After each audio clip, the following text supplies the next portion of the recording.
Assalomu alaykum. Bugungi amaliy mashg'ulotimiz mavzusi haykaltaroshlik materiallaridan dekorativ buyumlar yasash.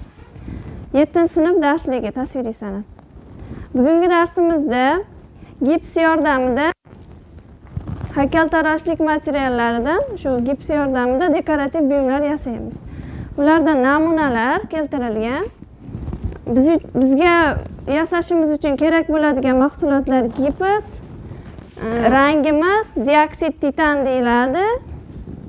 Keyin mold qoliplarimiz, ya'ni silikon qoliplarimiz va suv, tarozi va bizga perchatki ishlatishimiz qulay bo'lishi uchun, qo'limiz kir bo'lmasligi uchun va одноразовый idish. Xo'jalikda topiladigan, hammani xonadonida topiladigan idishlardan biri hisoblanadi va buni aralashtirgani vilkadan, hammani uyda topiladi vilka ham va silikon lopatka. Birinchi ishimiz gipsni yasashimizdan oldin birinchi ishimiz tarozini yoqib turib, qolipimizni qo'yib, qancha suv ketishini tariyda bosib o'lchab olamiz. Misol uchun bittasini o'lchab ko'rsataman, oldindan o'lchab olganmiz.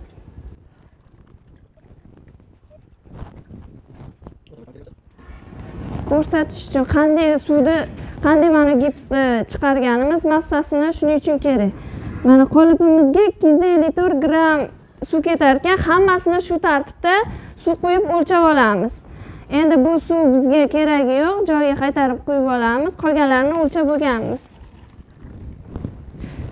O'lchab bo'lganimizdan keyin jami 557 gram gips ketar ekan, suv ketar ekan. Suvning massasi shunaqa chiqdi. Endi biz jicha ko'proq olib olamiz. 600 gram gips ketadi. 600 gramga tayyor o'lchab kelganman. 600 gramga mustahkamligini ta'minlovchi SVV ham qo'shamiz. 12 gram SVV qo'shib tayyor holatda keltirib kelganman va 600 gram gipsga 60 gram dioksid, ya'ni oq rang chiqarish uchun. Mana detalimizga qarasalaring, bunda gipsni o'zi SVV bilan gips qo'shilgan xolos. Bunda dioksid ham qo'shilgan. Rangini farqlasalaring bo'ladi. Bu to'qroq, bunisi ochiqroq chiqqan. Shuning uchun kerak bizga. Bu dioksidni pishiriqlar sotadigan magazinlardan ham topsa bo'ladi. Pishiriqlarga ham foydalanishadi.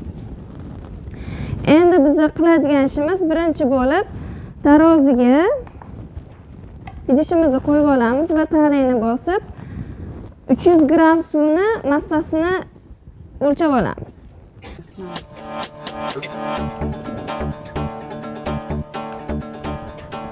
Qo'lqopsiz ham ishlasa bo'laveradi, ketadi bu.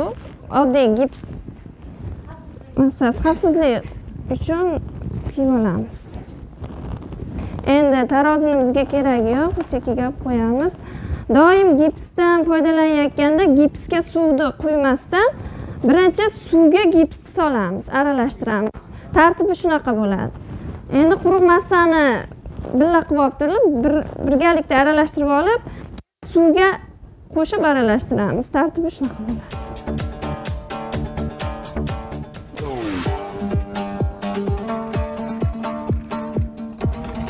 Tez ishlash kerak. Agar tezda ishlamasalaring, tezda gips qotib qoladi. Idishni, ya'ni bu idishimiz o'zida qotib qolishi mumkin. Shu tezroq harakat qilish kerak.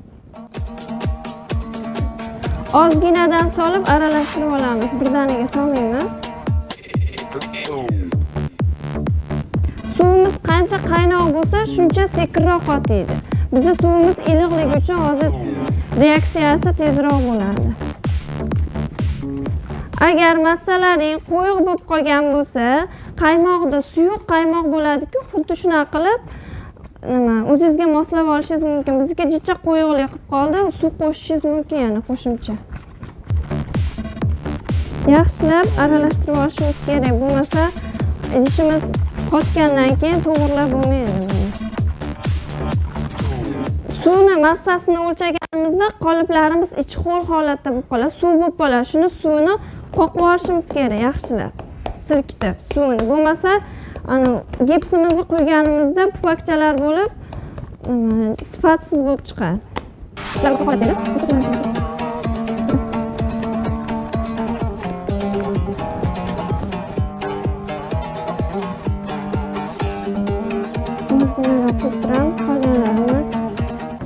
quyib massasini aniqlab olib, keyin bunaqangi qolipni idishiga quyganimizda mana joylariga yetib bormaydi bu.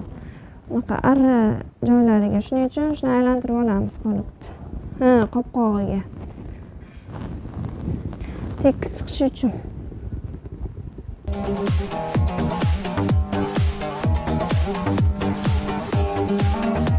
Keyin quyayotganimizda buni silkitib vibratsiya berib turishimiz kerak. Bo'lmasa ichidagi havolari chiqib ketmaydi, sifatsiz bo'lib chiqib qolishi mumkin.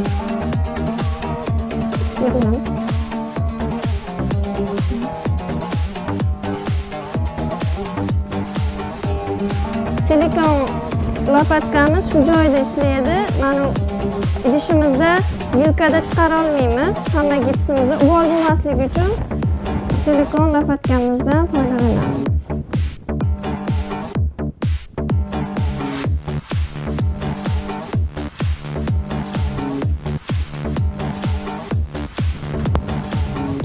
Quyib oldik, endi vibratsiya berib chiqishimiz kerak buni.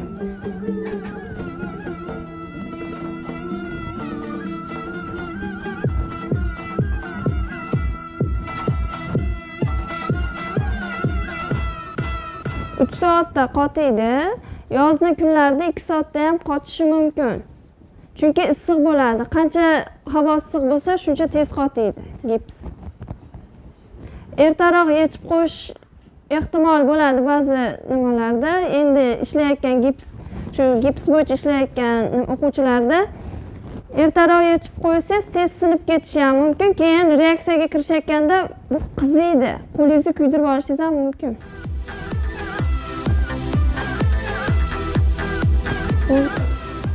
Ko'p qavatli binolarda turuvchi insonlarga buni yuvganda rakvinaga to'kish tavsiya etilmaydi, chunki buzishi mumkin smesителlarni.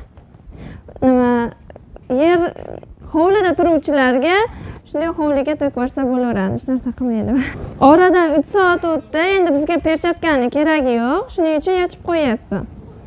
Endi qoliplarimizni ehtiyotkorlik bilan yechib olishimiz kerak.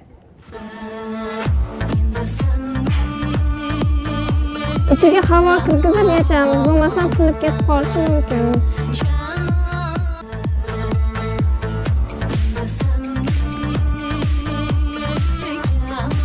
Bu qolipimizni to'g'ri tomonini tortib olamiz havo kirgizib. Mana yechib oldik.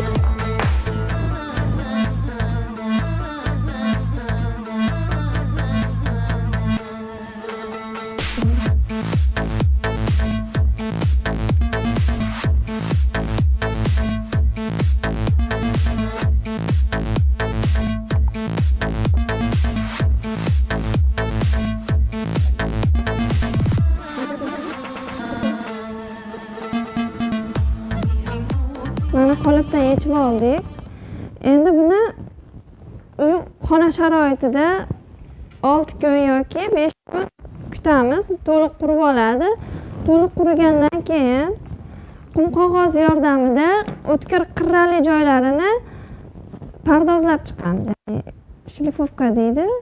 Shuna qilib chiqamiz. Keyin gruntovka qilinadi. Har 15 minutda 7 marta gruntovka qilinadi.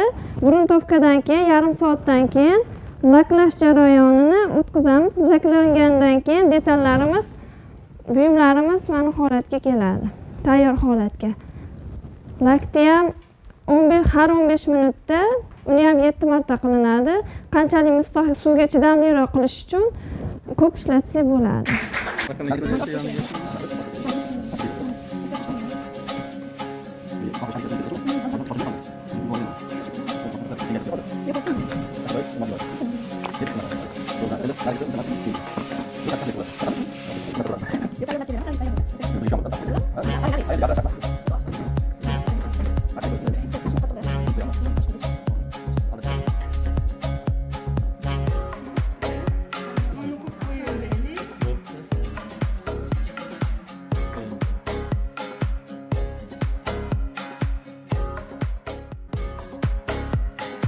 bu buyumlarimizni asosan ayollarimiz xonalarini, xona ichki interyerlarini bezatish uchun, ya'ni tillolarini, soatlarni solish uchun foydalanishadi.